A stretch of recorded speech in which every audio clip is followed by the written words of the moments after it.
Hola, vamos a hablar sobre la espiritualidad bíblica. El Evangelio significa buena nueva.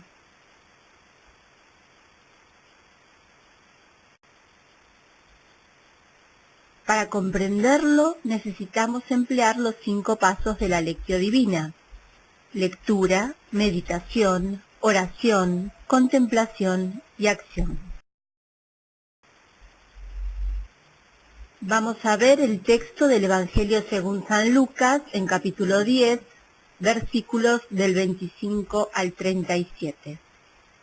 Y entonces un doctor de la ley se levantó y le preguntó para ponerlo a prueba: Maestro, ¿qué tengo que hacer para heredar la vida eterna? Jesús le preguntó a su vez: ¿Qué está escrito en la ley? ¿Qué lees en ella? Él le respondió: Amarás al Señor tu Dios con todo tu corazón, con toda tu alma, con todas tus fuerzas y con todo tu espíritu, y a tu prójimo como a ti mismo. Has respondido exactamente, le dijo Jesús. Obra así y alcanzarás la vida. Pero el doctor de la ley, para justificar su intervención, le hizo esta pregunta: ¿Y quién es mi prójimo?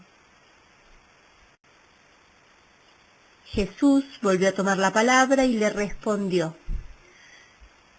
Un hombre bajaba de Jerusalén a Jericó y cayó en manos de unos ladrones, que lo despojaron de todo, lo hirieron y se fueron dejándolo medio muerto.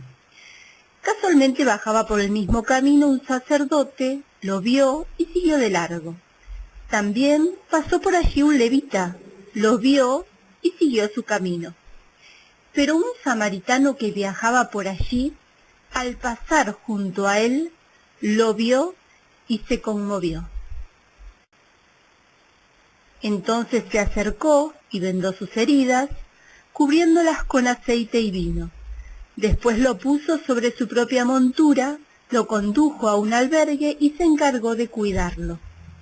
Al día siguiente sacó 2 denarios y se los dio al dueño del albergue, diciéndole: Cuídalo, y lo que gastes de más, te lo pagaré al volver. ¿Cuál de los 3 te parece que se portó como prójimo del hombre asaltado por los ladrones? El que tuvo compasión de él, le respondió el doctor. Y Jesús le dijo: Ve y procede tú de la misma manera.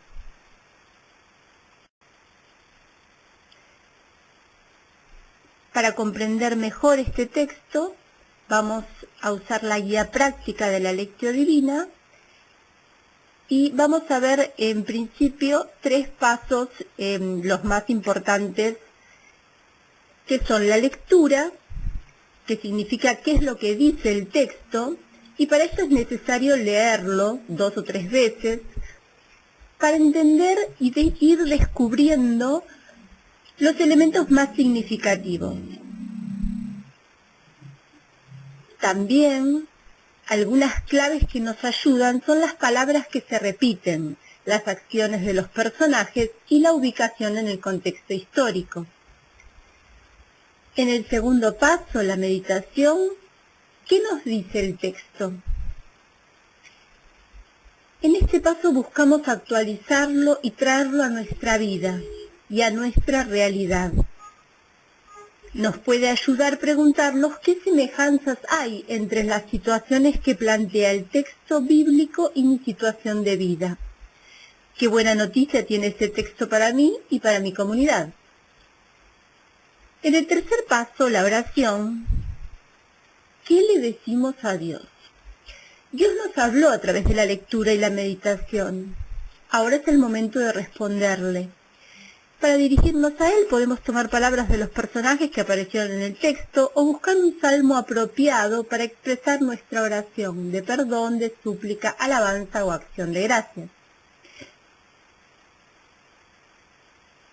Después tenemos el paso 4, la contemplación, que es un don de Dios y no depende en absoluto de nuestro esfuerzo. Es Dios quien se revela y nos hace encontrar su amor y su bondad. Y en el paso 5 hay una acción. El último paso es ese compromiso que nace dentro nuestro a partir del encuentro con Dios. Es el fruto que se manifiesta en los actos concretos de amor al prójimo. Por eso, para explicar la parábola del buen samaritano, primero sería bueno comprender este término parábola, que significa la narración de un suceso fingido que se deduce por comparación o semejanza una verdad importante o una enseñanza moral. Para descubrir esta enseñanza que encierra el texto, necesitamos comprender que hay dos destinatarios. Uno a nivel grupal y otro a nivel individual. En principio, la lectura comunitaria, vamos a tener una interpretación conjunta del texto a través de los pasos 1, 2 y 3. Y luego queda para cada uno buscar una reflexión personal a través de los pasos 4 y 5. Esta interpretación personal reflexiva de la enseñanza va a surgir en los días posteriores. Bueno, veamos entonces el paso 1, la lectura. ¿Qué nos dice el texto? El texto nos sitúa geográficamente en un camino que unía Jerusalén y Jericó. Veamos por qué era importante el contexto social de este camino. Era un camino que, aparte de unir las dos ciudades, era una ruta comercial con peaje. Era un camino romano y entonces había una aduana y había que pagar peaje. Por lo tanto, el camino era peligroso porque la gente llevaba dinero para el camino y para el peaje. Y entonces había ladrones al acecho.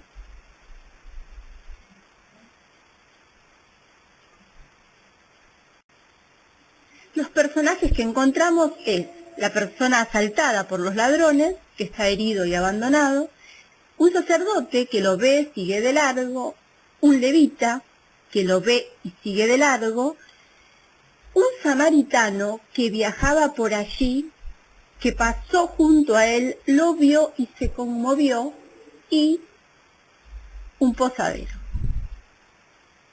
El sacerdote seguramente iba muy ocupado en su oración y el levita iba pensando qué es lo que tenía que resolver a lo largo del camino cuando llegara a su destino.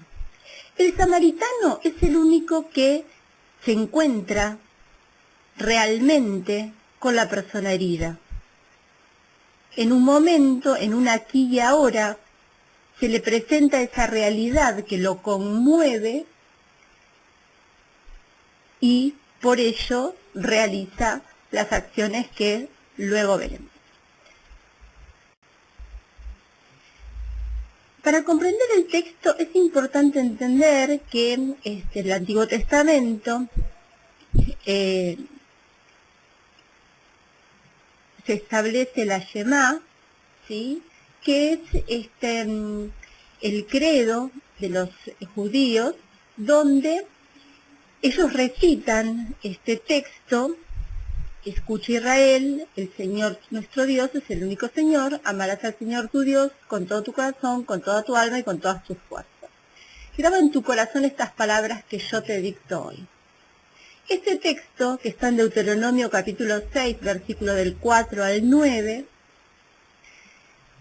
es la creencia donde se resume toda la fe de Israel.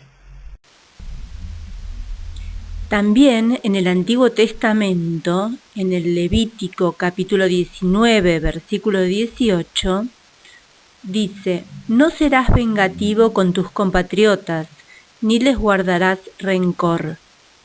Amarás a tu prójimo como a ti mismo.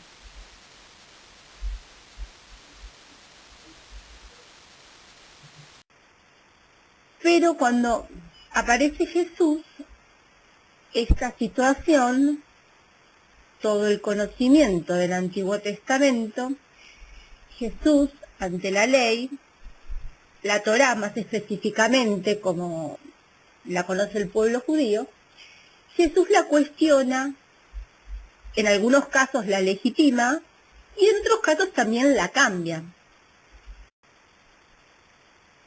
Ahora bien, en el paso 2, tenemos que concentrarnos en la meditación. ¿Qué nos dice el texto? ¿Cuál es la enseñanza que nos quiere acercar este texto, no?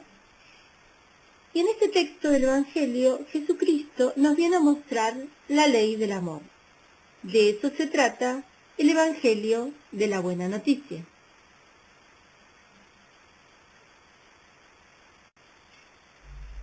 Hay un encuentro que cambia nuestra vida y tiene que ver con nuestra fe.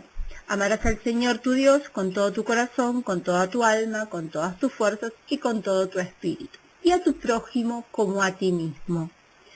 Como podemos ver en el Evangelio según San Lucas, capítulo 10, versículo 27. Entonces, la espiritualidad es ejercitar la inteligencia del amor. Esta ley del amor la encontramos en el Nuevo Testamento y acá vamos a entender qué es lo que le sucede al samaritano. Cuando hablamos que él se conmovió, fue el único que respondió con acciones concretas justamente a partir de este conmoverse, ¿sí? Que viene del latín, conmovere, moverse con. Y vemos que entre sus significados encontramos, por un lado, perturbar, inquietar, alterar, mover fuertemente o con eficacia a alguien o algo.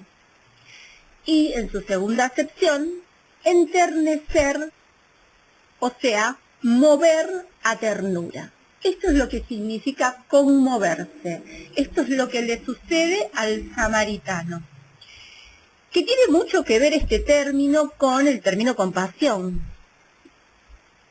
El término compasión hace referencia a un sentimiento de pena, de ternura y de identificación ante los males de alguien. Por eso vamos a ver también, para entender mejor el pensamiento del Papa Francisco cuando nos habla de la revolución de la ternura, vamos a analizar un poco algunos textos a continuación que tienen que ver con la importancia de la ternura, de este conmoverse, de la compasión. Nos dice el Papa: la ternura es el amor que se hace cercano y concreto. Es un movimiento que parte del corazón y llega a los ojos, a los oídos, a las manos. La ternura es una implicancia plena también. Esto nos lo muestra también otro texto a continuación.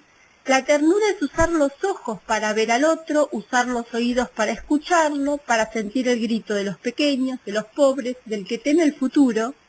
Escuchar también el grito silencioso de nuestra casa común, la tierra contaminada y enferma, planteó el Papa. La ternura moviliza. La ternura significa usar las manos y el corazón para acariciar al otro, para cuidarlo. Es el lenguaje de los más pequeños, del que tiene necesidad del otro.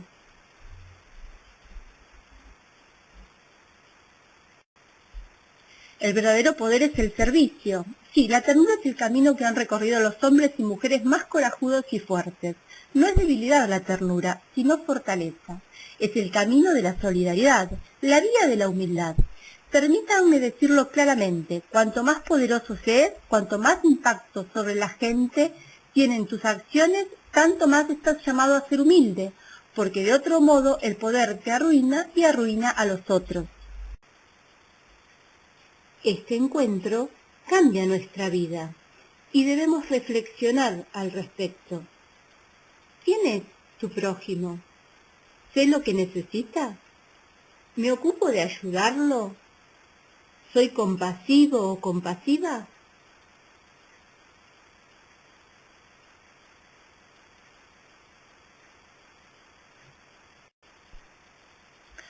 en el tercer paso, la oración, ¿qué le decimos a Dios? Bueno, en este caso podemos rezar el Salmo 119, versículo 70. Ellos tienen el corazón endurecido, yo en cambio me regocijo en tu ley. Por lo tanto, que esta ley sea la ley del amor. Porque nos acercamos a un Dios estableciendo una relación personal. Y es importante porque, como dice el Salmo, lámpara es a mis pies tu palabra y una luz en mi camino.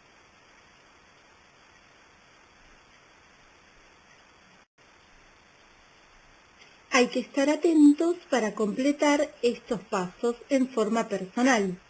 Con respecto al paso 4, la contemplación, Dios se nos revela, se nos hace presente a cada uno en forma personal. Esto es parte del encuentro con el misterio que me develó la Escritura. Y en el paso 5, porque la acción es el compromiso que brota de este encuentro con Dios. Es el fruto que se manifiesta en los actos concretos de amor al prójimo. Pero ¿por qué estar atentos? Porque seguramente surgirá alguna situación puntual, imprevista y espontánea en la que yo pueda ayudar a alguien.